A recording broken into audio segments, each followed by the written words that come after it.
Thank you very much. Good morning, ladies and gentlemen. I'm Tarik Altumbabić. I come from Bosnia and Herzegovina.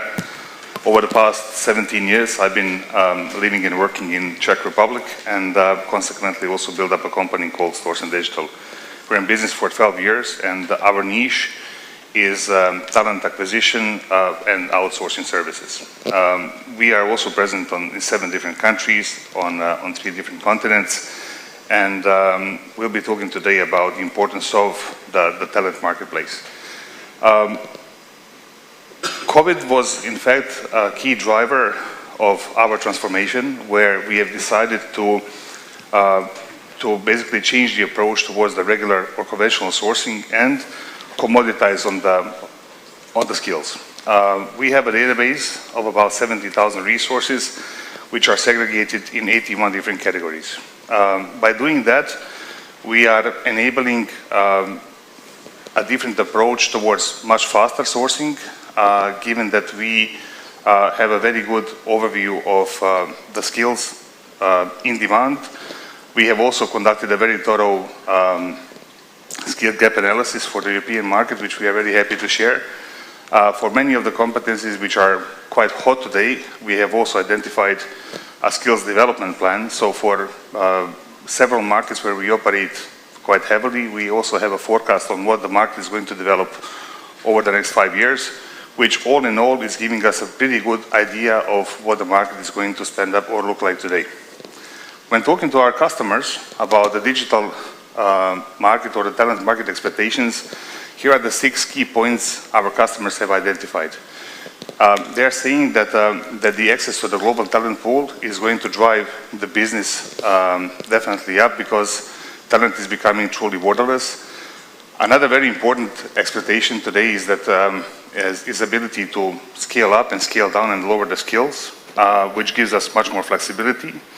Ratings and reviews on projects delivered and the personal profiles is also very important, given that that is also ensuring that we have substantial quality or governance and the quality benchmarks of the resources we are using. Easier payment process on the talent marketplace is also one of the features that the customers are resorting for and finding it very, very useful.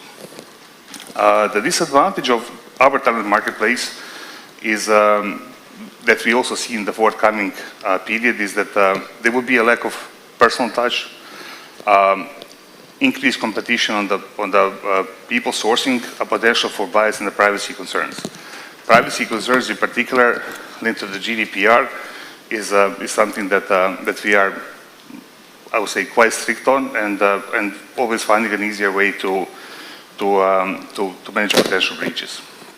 On the other side, the talent marketplace that we have built up is offering an increased efficiency in terms of people sourcing, improved candidate matching through the digital brokering approach, and also giving the access to the larger pool of talents to our national and international customers. Basically, the 6 key values that the digital marketplace can offer is, or one of the biggest ones is definitely the improved productivity and the access to the niche skills. Reduction in the hiring costs is definitely a true value, given that on the market today, an average cost per placement is about 20% from the annual gross salary, whereas today, by using the talent marketplace as such, these costs can basically go down to about 4% from the annual gross cost. Access to diverse talent pool, as I mentioned already, reduce hiring costs, improve productivity, and the ability to scale up and scale down.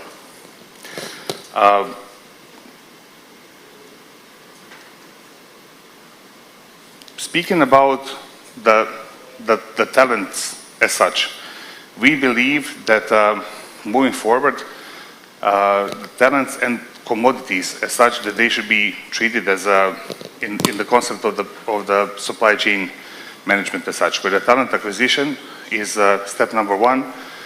By saying that, the talent acquisition services we have in our company are enabling our growth So today with about 70,000 people that we have on our databases, that we are planning to scale it up to 250,000 by the end of the year.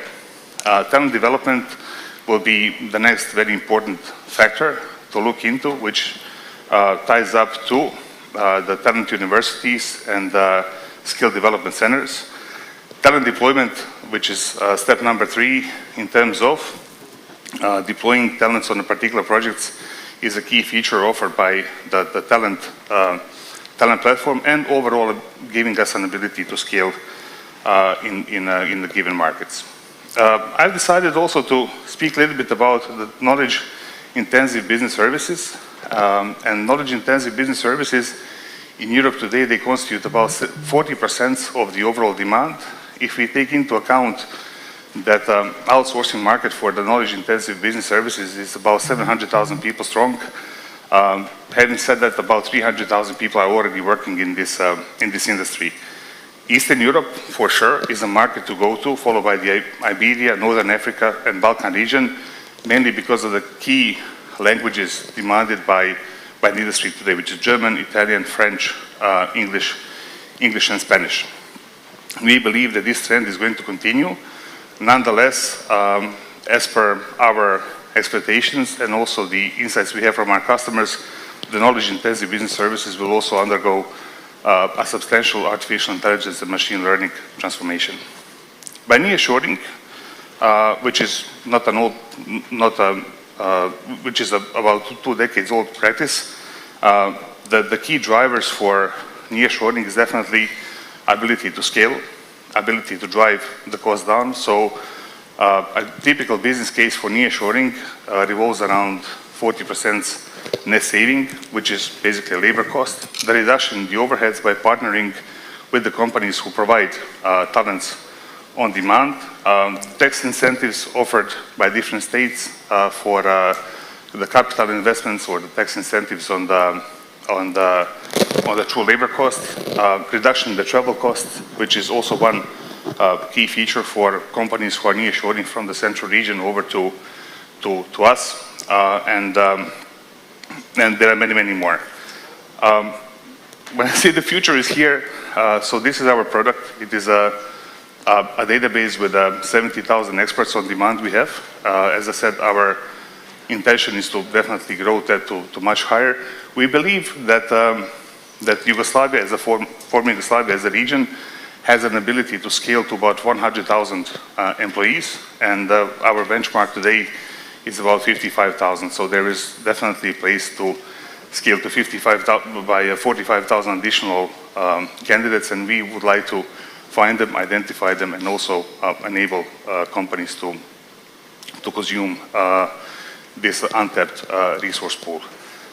So in terms of our operating model, we are definitely not alone. So our best practice is to be competition-free, for which we have also partnered up with several companies, one of which is Manpower Southeast Europe, who are definitely the strongest ones in the region when it comes to the talent acquisition services and also the employment of records, followed by the Social Net, a company coming from the customer care operations, and they are about 700 people strong. The Association of Business Services Leaders in Europe, International, and the People Shore, which is a brand of Storsen Digital. Ladies and gentlemen, in the nutshell, this is what I would like to share with you today about how we see the market going and growing today. We are still pretty much in a startup phase, so if I have not met the expectations in the right way, I apologize for that, but we have a lot of opportunities to go and grow together. So the next big edition of People Shore is coming up for September. I'll be very happy to share those moments with you and give us an opportunity to grow together. Great, thank you very much. It was excellent presentation we have.